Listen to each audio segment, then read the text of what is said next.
உங்கள் பாலுவின் இனிய காலை வணக்கம். இன்று ஜனவரி மாதம் 8ஆம் தேதி, அதாவது மார்கழி மாதம் 24ஆம் தேதி புதன்கிழமை. நவமி திதி 2:26 வரை, அதற்கு மேல் தசமி திதி. அஸ்வினி நட்சத்திரம் சாயங்காலம் 4:29 வரை, அதற்கு மேல் பரணி நட்சத்திரம். அப்போது இன்றைக்கி சந்திராஷ்டமம் கன்னியா ராசிக்காரர்களுக்கு உரியது. ராகு காலம் 12லிருந்து 1:30 வரை. யமகண்டம் காலையில் 7:30லிருந்து 9 வரை. நல்ல நேரம் காலையில் 9:15லேருந்து 10:15, சாயங்காலம் 4:45லேருந்து 5:45 வரை. நீங்கள் அணிய வேண்டிய உடையின் நிறம் பச்சை கலர். தவிர்க்க வேண்டியது ரெட் கலர். சாப்பிடக்கூடியது பைனாப்பிள் அல்லது சுகர் கேன் ஜூஸ் எடுத்துக்கொள்ளலாம். இப்பொழுது இந்த ஜோதிட படத்தில் ரோகிணி நட்சத்திரத்தில் பிறந்தவங்களோட அமைப்பை பற்றி பார்த்து கொண்டு வந்தோம். ரோகிணி நட்சத்திரம் 3ஆம் பாதத்தில் பிறந்தவர்கள் குரு உபதேசம் பெற்றவர்களாக இருப்பார்கள். மந்திர தந்திர மகிமையை அறிந்தவராகவும் சங்கீத சாகித்ய ஈடுபாடு கொண்டவராகவும் இருப்பார்.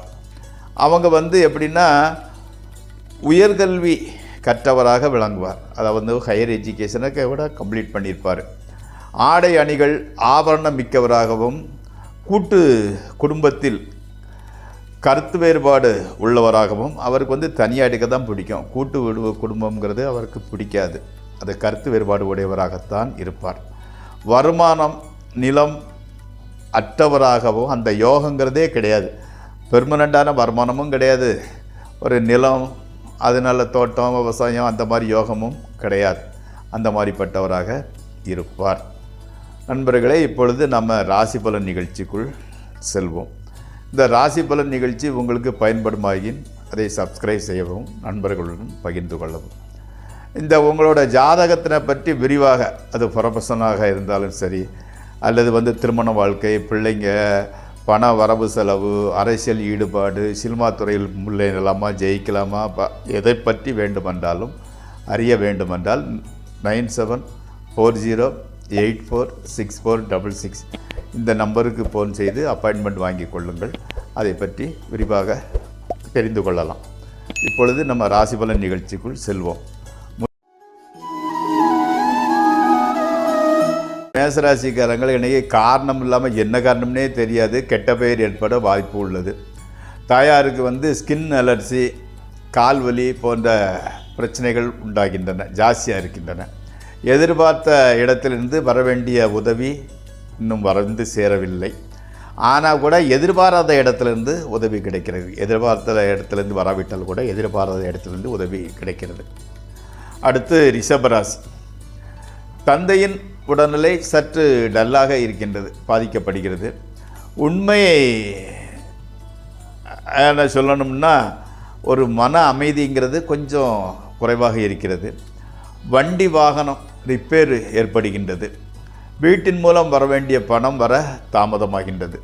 தொழிலில் பிரச்சனை ஒன்றும் இல்லை, ஆனால் கூட காரணம் இல்லாமல் ஒரு பய உணர்ச்சி ஒரு மூலையில் இருந்துக்கிட்டு உங்களுக்கு உங்களோட ப்ளஸ்ஸே இந்த ஒரு தைரியம்தான். இப்போ காரணம் இல்லாமல் ஒரு பய உணர்ச்சி தெரிகிறது. எச்சரிக்கையுடன் நடந்து கொள்ளுங்கள். அடுத்து மிதுன ராசி. வெளியூர் பிரயாணங்களிலிருந்து விலகி இருப்பது நல்லது. வீண் பம்புகள் ஏற்படாமல் பொறுமையை கடைபிடியுங்கள். மனைவி அல்லது சகோதரிகள் மூலம் அதிக செலவு ஏற்படுகின்றது. கஷ்டத்திற்கு தகுந்த பலன் கிடைக்கவில்லை. மனைவியுடன் வாக்குவாதத்தை தவிருங்கள். அடுத்து கடகராசி.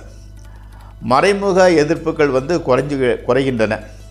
எடுத்த காரியங்கள் கைகூடுகின்றன. தூரதேச பிரயாணம் பற்றிய பாசிட்டிவ் ரிசல்ட் வருகிறது. அது உங்களுக்கு விசா கிடைச்சிருக்குதோ, இல்லைன்னா ஆஃபர் கிடைச்சிருக்குதோ, இல்லைன்னா கூப்பிட்டுருக்குறாங்க, ஏதோ ஒரு பாசிட்டிவான நிகழ்ச்சி செய்தி சேர்கின்றது. தொழிலில் ஆதாயமும் முன்னேற்றமும் காணப்படுகிறது. மனம் அமைதி அடைகிறது. மனைவி மக்களால் மகிழ்ச்சியே உண்டாகிறது. அடுத்து சிம்மராசி. அரசாங்கம் அல்லது அரசியல்வாதிகளினால் தொல்லை ஏற்படுகின்றது. தேவையில்லாத மனக்கவலையும் வீண் செலவும் உண்டாகின்றது. பூர்வீக ஊருக்கு அல்லது குலதெய்வம் கோயிலுக்கு சென்று வர மாற்றம் நிகழும்.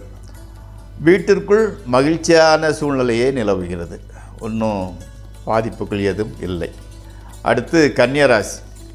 செலவினங்கள் எவ்வளவு வந்தாலும் அதை சமாளித்து விடுகிறீர்கள். மனைவி மக்கள் மகிழ்ச்சியாகவே இருக்கின்றார்கள். வெளியூர் பிரயாணங்கள் மூலம் ஓரளவு ஆதாயமே கிடைக்கின்றது. அதன் மூலம் சிறிய சில மாற்றங்கள் நிகழப்போகின்றது. வீண் மனக்கவலைகள் அடிக்கடி தோன்றினாலும் அதை துரத்தி விடுகிறீர்கள். அடுத்து துளாராசி. உத்தியோகம் பார்க்குறவங்களுக்கு தான் மேலே அதிகாரிகளால் ஆதரவும் கிடைக்கிறது, உதவியும் கிடைக்கிறது. உங்களை ஃப்ரெண்டு மாதிரி, ஒரு நண்பர் மாதிரி பழகின்றனர். எதிர்பாராத வகையில் பணம் வந்து சேர்கின்றது. கவலைகள் குறைந்து மன நிம்மதி ஏற்படுகிறது. கணவன் மனைவி உறவு மகிழ்ச்சியாக இருக்கின்றது. நண்பர்கள் உறவினர்கள் உறவு சுமூகமாக இருக்கின்றது. அடுத்து விருச்சிக ராசி. எந்த காரியமாக இருந்தாலும் அதிக அலைச்சல் நீண்ட தாமதத்திற்கு பிறகே நடக்கின்றது. திருட்டு போக வாய்ப்பு இருக்கின்றது. அதனால் எச்சரிக்கையாக இருந்து கொள்ளுங்கள். மனைவியிடம் நல்ல விதமாக நடந்து கொள்ளாவிட்டால் வீணாக மனத்தாங்கள் உண்டாகும். அடுத்து தனுசு ராசி. உங்களுக்கும் சரி, குடும்பத்தினருக்கும் சரி, நோய் சின்ன இன்ஃபெக்ஷன் ஏற்பட வாய்ப்புள்ளது. அனாவசிய கோபத்தினால் நல்ல மனிதர்களின் விரோதத்தை சம்பாதித்து கொள்ளும் சூழ்நிலை உருவாகின்றது. அதனால் கோபத்தை குறைச்சிக்கணுங்க. சொன்ன சொல்லை காப்பாற்ற முடியாமல் போய்விடுகிறது. அடுத்து மகர ராசி. மேலதிகாரிகள் நட்புடன் இருந்தாலும் உங்களுடன் வேலை பார்ப்பவர்களால் பிரச்சனை உண்டாகிறது. சுப்பீரியர்ஸை பற்றி ஒரு பிரச்சனை இல்லை, கொலீக்ஸு கூட வேலை பார்க்குறவங்களால் தான் பிரச்சனை ஏற்படுகிறது. வெளியூர் பிரயாணங்களினால் மனமகிழ்ச்சி உண்டாகின்றது. பணத்தட்டுப்பாடு அதிகமாகிறது. மனைவி மக்கள் பிரச்சனையை கொடுத்து கொண்டே இருக்கின்றார்கள். அடுத்து கும்பராசி. பொருள் வரவு நன்றாகவே இருக்கின்றது. வாழ்க்கை வெற்றியை நோக்கி பயணிக்கின்றது. செலவினங்கள் அதிகம் ஏற்பட்டால் கூட அதுக்கு தகுந்த மாதிரி வரவு நன்றாக இருப்பதால் மனம் நிம்மதியாகவே இருக்கின்றது. ஸ்பெகுலேஷன், ட்ரேடிங் ஆகியவற்றில் லாபம் கிடைக்கிறது. தெய்வ பக்தி அதிகரிக்கிறது. அடுத்து மீனராசி. குடும்பத்தில் சுபகாரிய செலவு ஏற்படுகின்றது. பணவரவு இருந்தாலும் செலவு அதிகரித்து கொண்டே செல்கிறது. மனைவி மக்களால் மகிழ்ச்சியும் மன அமைதியும் கிடைக்கிறது. வேலை இல்லாதவர்களுக்கு வேலை கிடைக்கின்றது. தொழிலில் ஒரு இன்வால்மெண்ட் இல்லாமல் ஏனோதானம் என்று செய்ய வேண்டிய சூழ்நிலை உருவாகிறது. நண்பர்களே, இந்த ராசி பலன் நிகழ்ச்சி இத்துடன் முடிவடைகிறது. நாளை மீண்டும் சந்திப்போம். உங்கள் பால்.